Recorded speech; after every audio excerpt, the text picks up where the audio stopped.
Do you guys ever listen to Joan Armatrading? This is her new album. I forget what it's called. It's like some generic words or whatever.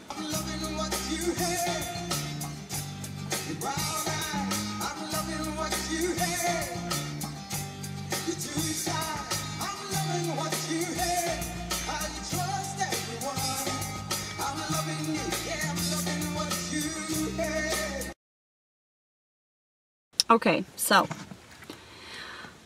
I wrote this over 2 years ago. I was in a really healthy spot. Step 1, be honest with yourself about what you want. Step 2, say it out loud or write it down. State it outside of your head, because we all know you can just loop and loop and loop and loop and loop. Step 3, if it involves other people, be open and discuss it. Be true in your desires, but be sensitive to who you share them with. Step 4, if you are still fearful and reserved, you may need to put your fear in a timeout. Now, fear. Thank you for trying to keep me safe, but I need to be friends with change right now. You'll see, it will be good for you too.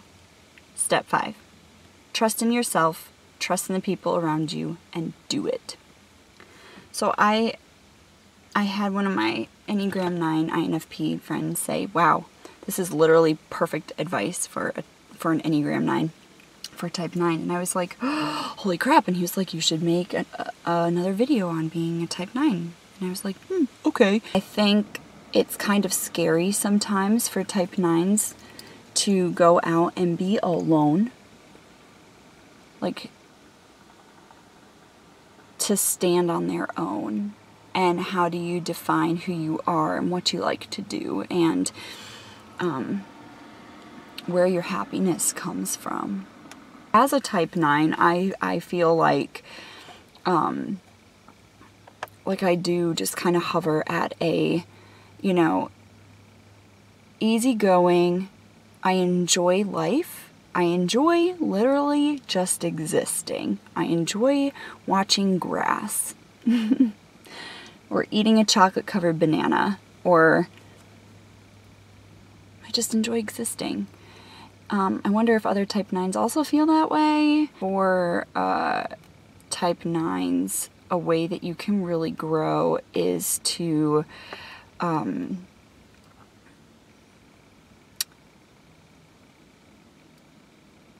make decisions for you. Even if they're painful, or maybe, you perceive you may hurt another person. Make a decision for you, because you count just as much as every other person on this planet. Like, you are a working key piece of this puzzle. And I think, like, maybe the positive thing is, like, okay, so, you don't want to offend someone, you don't want to hurt someone, you don't want to be left without that person's influence on your life, or having something to, fall back on. And that might happen. Like, it might be a very, very painful process to do that, but, my keys were still. But if you also still trust what your true nature is, it's easier to let go. When you remember that your nature is like, it will be okay. And you know this, it has to be okay. Right? Because you're living. You're here. It's okay. Something I've been thinking about is, or just kind of perspective shifting, is just this big zoom out. And I feel like I talked about this in my last, chit chat video. So a lot of my experience, especially when it comes to emotions or things that are happening to me, is I definitely feel things deeply, and I do a lot of processing emotionally. I do a lot of emotional work. And it's really helpful for me to, okay, I feel like I need to do that I need to be able to sit in that. I don't know. I feel like it would be unhealthy for me to not process or react. And as I get older, I do that. I'm more comfortable with realizing that that is going to happen over and over. And that, like, this isn't something to be afraid of. And that, like, wow, this sucks, this is pain, and here it is. But also, the more times I experience, tragedy in my life, and just guaranteed that's gonna happen more as you get older, right? Because of a lot of reasons. You guys know.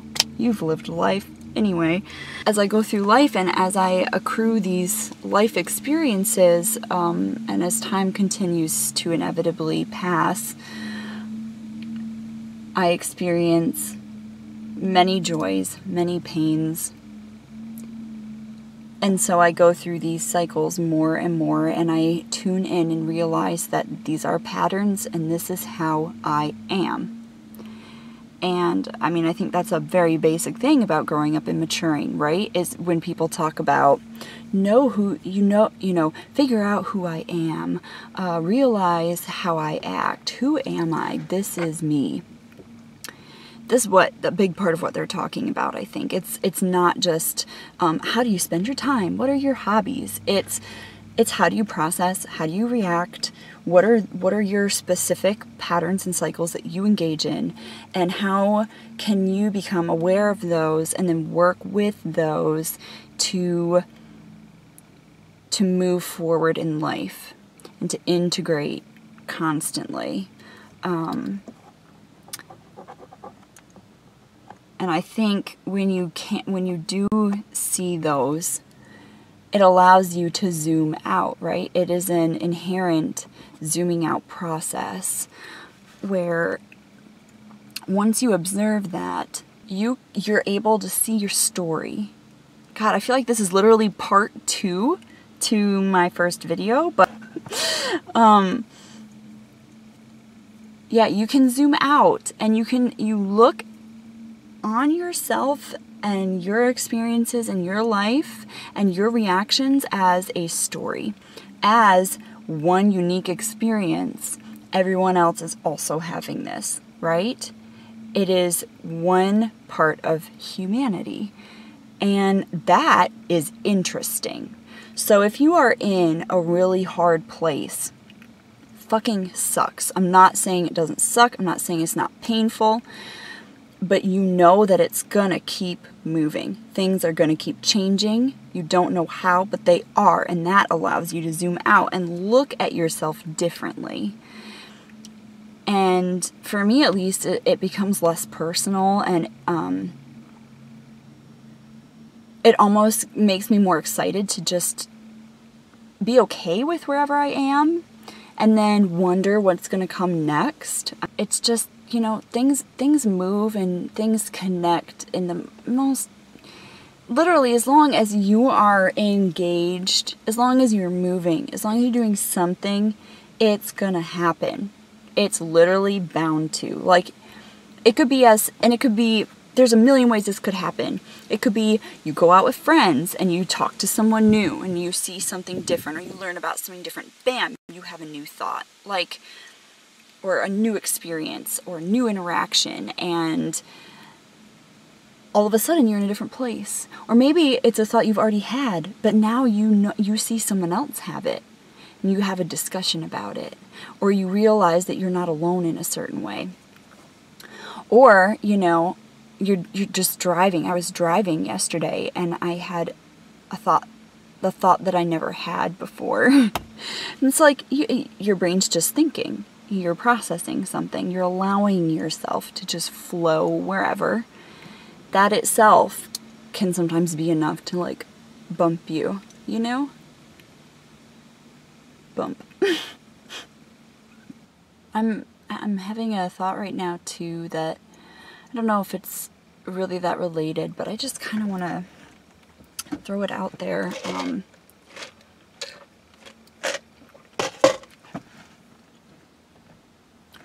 Just as a reminder that You can go anywhere. You can go anywhere. You can take up space anywhere.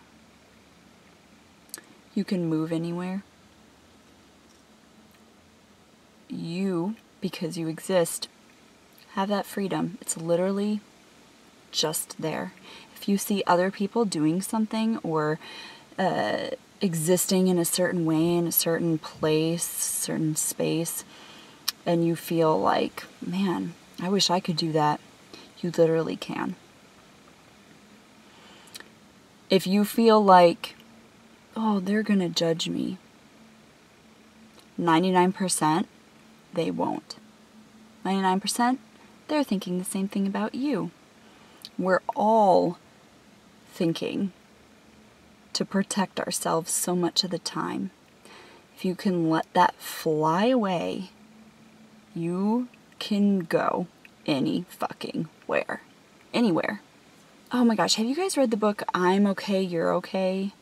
If any of you guys are older, like baby boomer generation, you probably like know exactly what I'm talking about, because I'm pretty sure it was like required reading for you guys, at least for a lot of you. It came out in the 60s, and it talks about the transactional model and basically just like communication, relationships, how we perceive ourselves and how we perceive like basically any other person, and how we move from a state of being okay or not okay and perceiving others as okay or not okay.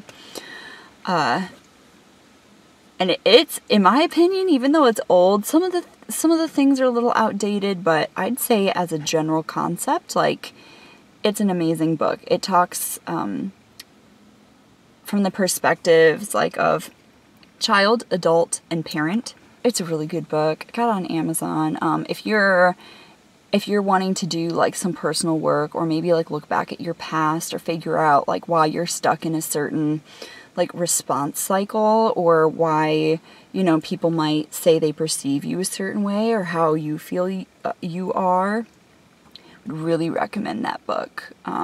And take it with a grain of salt, as everything, as what I'm saying, as what the book would say, as what you think. Like, take it with a grain of salt. But yeah, I'd recommend that. Let's see, what else am I reading? A couple books on Buddhism.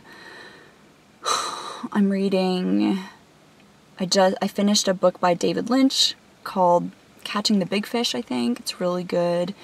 I'm a huge Lynch fan. If you guys like fiction, I'd recommend Odd Thomas by Dean Koontz.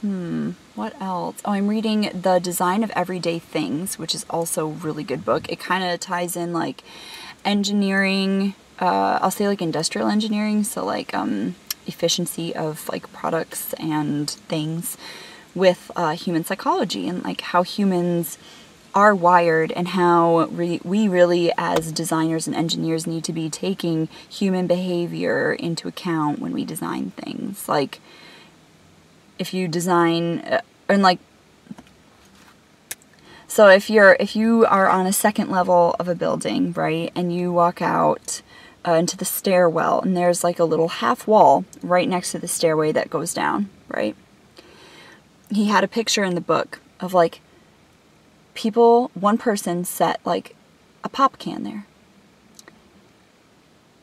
And then like a week later, there was like 4 or 5 pop cans. And it was like, okay, what purpose did that wall serve? Should we have made it higher? Like, people are using this. They see a horizontal surface and people automatically want to set stuff on it.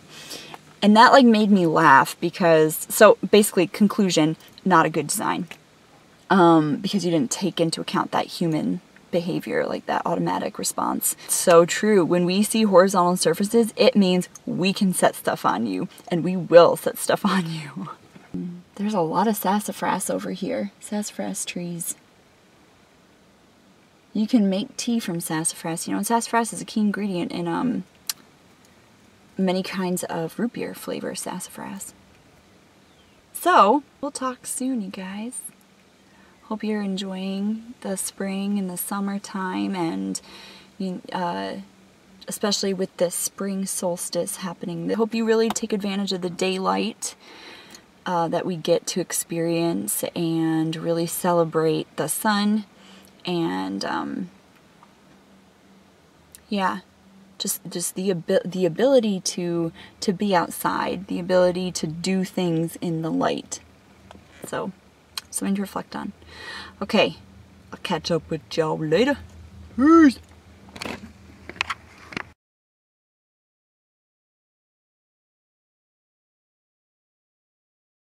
Pack a picnic.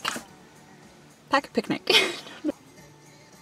You know, weeks go by, doesn't do anything, does everything else. Huh. There's a lovely young couple over there who are watching me. Hello. We're here together. My window's cracked, but they can't hear me. Like, when with our type 9-ness. Oh, fuck, now I forget what I was saying. I can hear a boat. It's probably a jet ski. Like maybe a half mile to a mile away from the lake right now. Lake Michigan. For all y'all people who are like, it's just a lake. Let's look it up on a map.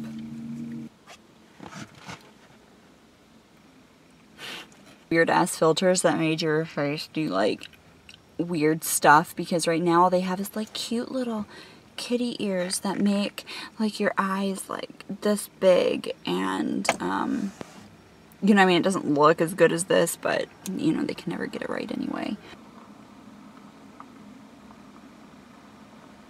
I don't really know a lot about horoscopes, but I'm a Cancer.